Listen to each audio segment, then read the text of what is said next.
Good morning. আশা করব তোমরা সবাই খুব ভালো আছো আর সুস্থ আছো। আমিও খুব ভালো আছি। আজ হচ্ছে 19শে ডিসেম্বর, শুক্রবার। বাজে এখন সকাল 7:30।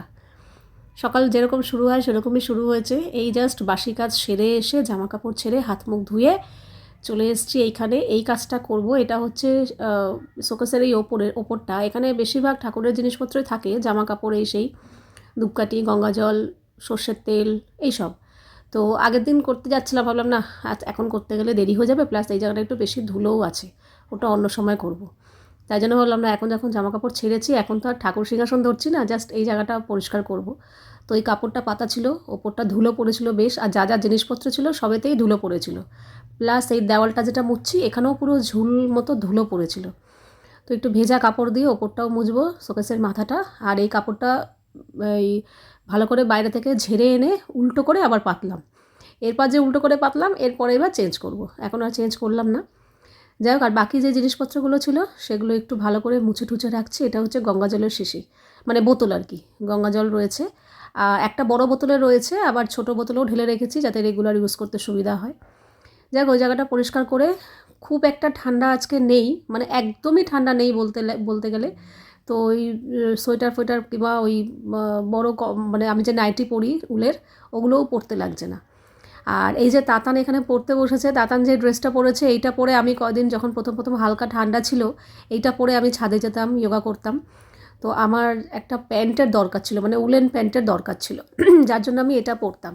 তো আমি একটা অনলাইনে অর্ডার করেছি উলেন প্যান্ট, যেটা একদম স্কিনের সাথে লেগে থাকে, যেটা পরে আমার হাঁটতে হাঁটতে যোগা করতে সুবিধা হয়। তো ওইটা আসার পর থেকে তাতানকে এটা ধুয়ে দিয়েছি, কালকে তাতানকে এটা দিয়ে দিয়েছি, ওর এটা পরতে সুবিধা হয়। কোনো কোনো সময় ঠান্ডা লাগলে মাথায় টুপিটা দিতে পারে, কিংবা মানে ওর এটা কমফোর্টেবল আর কি। তো এতদিন তো আমি এটা দখল করে রেখেছিলাম, দেইনি। তো এবার আমার জিনিস আসাতে ওকে এটা কেচে দিয়ে দিয়েছি, তাই জন্য ওটা পরেছে। আর আমি কি করি, ওই উলেন প্যান্টটা তো পরি, প্লাস আমার দুখানা জ্যাকেট আছে, সেই দুখানা জ্যাকেট পরে তারপর ছাদে যাই, কারণ সকালবেলা ছাদে একটু ঠান্ডা হাওয়া থাকে। কোনো রকম চান্স নেই না যাতে আমার ঠান্ডা না লাগে। তবে কি, হাঁটতে হাঁটতে না লাস্টের দিকে পুরো ঘেমে যাই, মানে একটা একটা করে খুলতে থাকি। আর ভেতরে এসে যখন জামা কাপড় ছাড়ি, ভেতরে জামাটা পুরো ভেজা, মানে ঘেমে যায় আর কি, যেহেতু হাঁটি জোরে জোরে। কিন্তু ছাদে খুলি না বাবা, ছাদে খুললে চট করে হাওয়াটা লেগে যাবে আর ব্যাস, আমাকে আর দেখতে হবে না। তো এখানে সমস্ত গাছে জল দিয়ে দিলাম। তবে হ্যাঁ, রেগুলার আমার গাছে জল দিতে লাগছে না, আমি একদিন বাদে বাদে দিই। গতকালকে দেইনি, তাই জন্য আজকে আবার সমস্ত গাছে জল দিলাম। আবার আগামীকাল দেবো না, আবার তারপরের দিন দেবো। আর এখন ব্যালকানিটাতে খুব সুন্দর লাগে, সমস্ত গাছে ফুল টুল ফুটে রয়েছে, বেশ সুন্দর লাগে।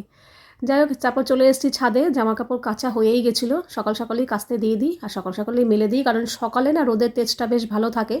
বেলা শেষে মানে একটার পর থেকে দেখি যে রোদটা আপ ডাউন করতে থাকে, কোনো কোনো সময় দেখি মেঘলা হয়ে গেল, রোদই নেই, আবার কোনো কোনো সময় তো রোদ পড়েই যায়।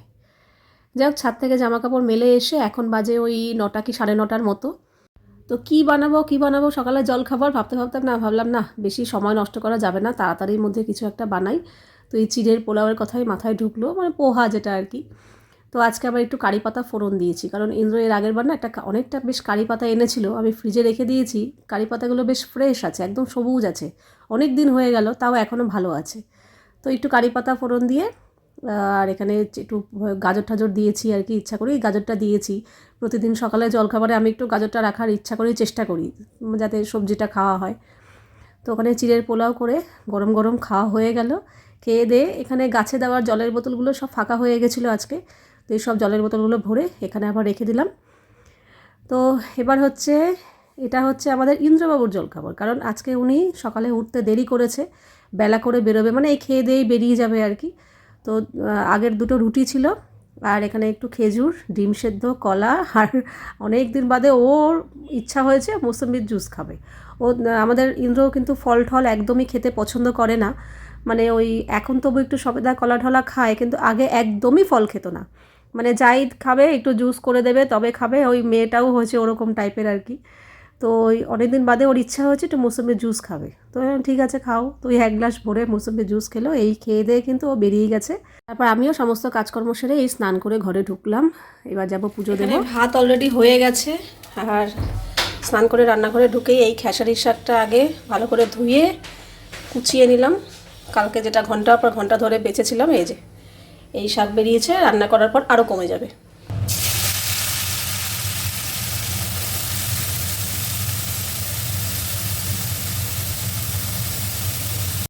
যে কোনো শাক ঠাক খেতে না আমার ভালোই লাগে, আমি তাতান ইন্দ্র তিনজনেই শাক ঠাক খেতে ভালোই বাসি। তার মধ্যে থেকে একটু ফেভারিট আছে না, তার মধ্যে থেকে আমার ফেভারিট হচ্ছে লাল শাক আর কলমি শাক ভাজা।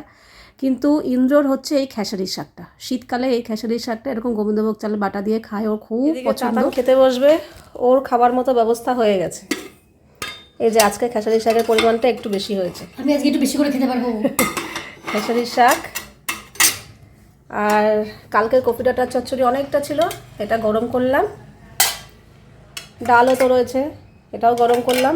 আর ডালের সাথে একটু পেঁয়াজ কলি আলু ভাজলাম। ও আমার মতো পরিমাণ করে ভেজেছে? হ্যাঁ, তোর মতো অল্প করে, আমাদের লাগবে না। ম্যাডামের খিদে পেয়ে গেছে, কিন্তু ম্যাডামের বাবাই এখনও আসেনি, তাই জন্য আমি বসতে পারবো না, ও খেয়ে নিতে হবে। তো আগে তো এটা খাবো, আগে শাক ভাজা নে।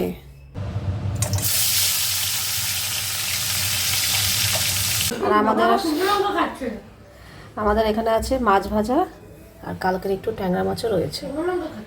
এই হচ্ছে আমাদের। ইন্দ্রবাবু আমাদের সেই আগের বার যে বাজারে গেছিল, সেই বাজার থেকে ওই যেইবার সব মাছটা আনলো তখনই না মিষ্টির দোকান থেকে খোয়া ক্ষীর নিয়ে এসেছিলো পাটিসাপটা বানানোর জন্য, আর পাটালি গুঁড়ো তার আগে আনা ছিল। তো আজ করবো কাল করবো করে আর বানানো হচ্ছিল না, তো আজকে ভাবলাম না আলস্য করে লাভ নেই, আজকেই বানাই, রেডি করে রাখি। হয়তো অল্প কিছুটা বানাবো, আবার রেখে দেবো, পরে কিছুটা বানাবো। একবারে সব বানাতে গেলে অনেকটা সময় লাগে, তাও দেখি সময়ের পরিস্থিতি বুঝে যদি মনে হয় সব বানিয়ে ফেলবো, দেখা যাবে। তো আজকে ফাইনালি এলাম। আর পাটিসাপটা আমি আমার শাশুড়ির মতোই করি, ভালোই হয় খেতে, নরম হয়, সুজি আর ময়দা দিয়ে, কোনো চালের গুঁড়ো না, বেশিরভাগটা সুজি অল্প একটু ময়দা। তো এখন মাকে ফোন করে জিজ্ঞাসা করলাম, মনে আছে, তাও প্রত্যেকবার করার আগে আরেকবার কনফার্ম হয়নি যে কী কী করে করবো, বললো এইভাবে করালাম, ঠিক আছে। সুজির প্যাকেট বার করেছি, এখানে ময়দাও বার করেছি, খোয়া ক্ষীরও বার করেছি, আগে সুজিটা ভিজিয়ে রাখি। তো প্রথমে এখানে আমি 2 কাপ মতো সুজি নেব, কিন্তু এই আমার এখানে একটাই প্যাকেট ছিল, তো একটা প্যাকেট সুজি পুরোটাই লেগে গেছে, কিন্তু পুরোপুরি 2 কাপ হয়নি, অল্প একটু কম 2 কাপ হয়েছে। তো যা সুজি তার 1 ভাগ হচ্ছে ময়দা, মানে 4 ভাগের 1 ভাগ ময়দা, মানে 2 কাপ যদি সুজি নেওয়া হয় তাহলে 1/2 কাপ ময়দা, সামান্য একটু চিমটি দিয়ে নুন, দুটোকে সব কিছু মানে ভালো করে মিশিয়ে নিয়ে এবার অল্প অল্প করে জল দিয়ে না সুজিটা একটু ভিজিয়ে রাখি। এখনই দুধটা দেবো না, দুধও দেবো, তবে পুরোপুরি দুধ দিয়ে করব না, দুধ জল মিশিয়ে করব। এখন আপাতত অল্প একটু জল দিয়ে ভিজিয়ে রাখি, সুজি তো ফোলে, তো সেই ফোলার সময়টুকু দিতে হবে, ততক্ষণ আমি অন্য কাজ করব আর কি। তো এই অল্প অল্প করে জল দিয়ে, খুব বেশি জল দিলাম না, কারণ পরে তো আবার দুধও দেবো। অল্প একটু জল দিয়ে জাস্ট সুজিটা, এখানে সুজি আর ময়দা একটু ভিজিয়ে রাখলাম।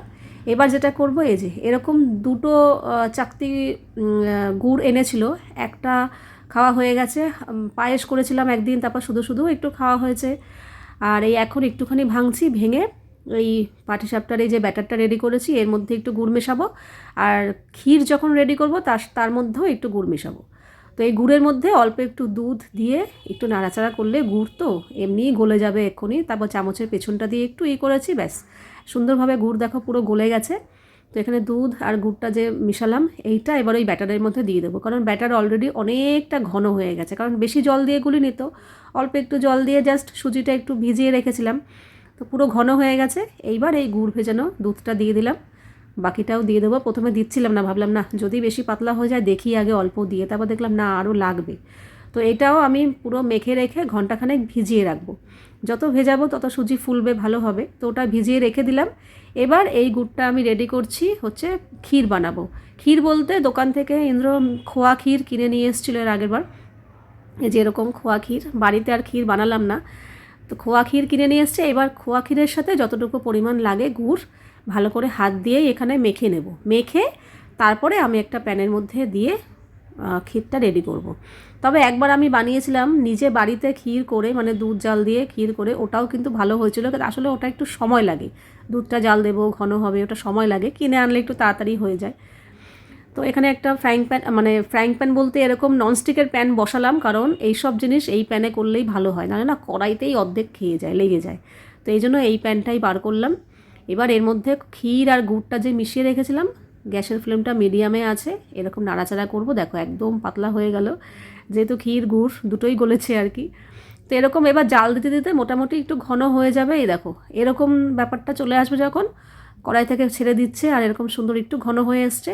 খুব বেশি ঘন করব না, কারণ এই ক্ষীরটা যখন ঠান্ডা হয়ে যাবে না আরও জমে গিয়ে শক্ত হয়ে যাবে, কাজেই এই যে ব্যাপারটা রয়েছে এরকম অবস্থায় নামিয়ে দেবো। তো নামিয়ে এবার এটা ঠান্ডা করার পালা। আর এরা এখন খাওয়াতে ব্যস্ত দুজনেই। সেদ্ধ ভাত না, ঠান্ডা হয়ে যাবে তো।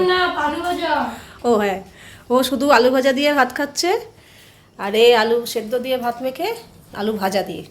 কিন্তু আমি শুধু আলু সেদ্ধ দিয়েই খাবো। তো এই রাতে হচ্ছে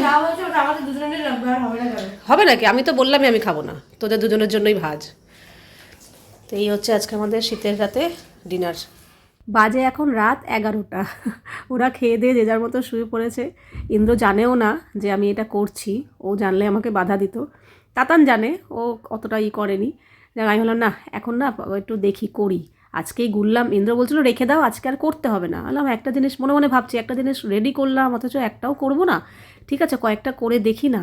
একটু নিজের কাছেও কেমন লাগছিল যে একটা জিনিস গুললাম, করবো না, রেখে দেবো। বলে আজকে রেখে দাও, সব তো রেডি রইলো, কালকে করবে এখানে। বললাম ঠিক আছে। তো ও জানে না, ওকে এদের শুয়ে পড়েছে, ও তো জানে আমার পরে কাজ থাকে অনেক, তো ওর মতো শুয়ে পড়েছে। তারপরে ভাবলাম না দেখি তো একটা দুটো করে দেখি তো কেমন হলো। তো জিনিসটা তো বেশ সুন্দর ভালোভাবেই উঠলো, যদিও এটা ননস্টিকের ফ্রাইং প্যান, উঠবেই।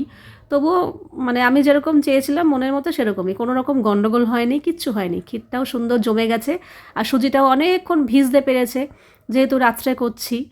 তো ব্যাস এ দেখো সুন্দর পাটিসাপটা কিন্তু উঠলো।